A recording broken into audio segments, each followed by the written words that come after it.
ક્ષેત્રે ભારત વધુ એક મોટી સિદ્ધિ હાંસલ કરી છે। રક્ષા ક્ષેત્રે ભારત વૈશ્વિક દેશોની સરખામણીએ અને રક્ષા ક્ષેત્રે ભારત વધુ મજબૂત બન્યું છે। હાઇપરસોનિક મિસાઇલ પરીક્ષણમાં ભારતને મોટી સફળતા મળી છે। હાઇપરસોનિક મિસાઇલનું ટ્રાયલ સફળ રહ્યું છે। એપીજે અબ્દુલ કલામ દ્વીપ પર પરીક્ષણ કરાયું। ફક્ત 5 દેશ પાસે હાઇપરસોનિક મિસાઇલ છે। અમેરિકા, રશિયા, ચીન, ફ્રાન્સ, ભારત પાસે હાઇપરસોનિક મિસાઇલ છે। હાઇપરસોનિક મિસાઇલની મિનિમમ સ્પીડ 6174 કિલોમીટર પ્રતિ કલાક છે। હાઇપરસોનિક મિસાઇલને રોકવું ખૂબ જ મુશ્કેલ છે। 3, 2, 1, now.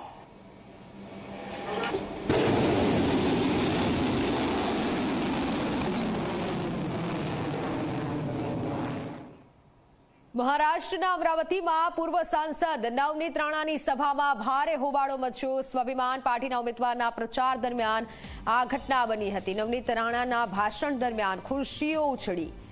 હુમલાખોરોએ અલ્લાહુ અકબરના નારા લગાવ્યા હતા તેવું નવનીત રાણાનું કહેવું છે। હિંસક લોકો ગંદી ગાળો બોલ્યા હોવાનો પણ આરોપ લગાવ્યો છે। 40 થી 50 લોકો સામે ફરિયાદ નોંધાવી છે। ઓક્ટોબર મહિનામાં નવનીત રાણાને ધમકી પણ મળી હતી।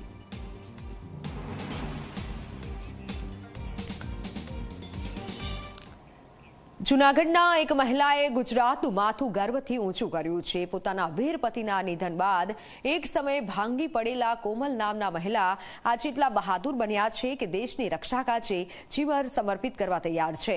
સૈનિક પતિના અવસાન બાદ હવે તેઓ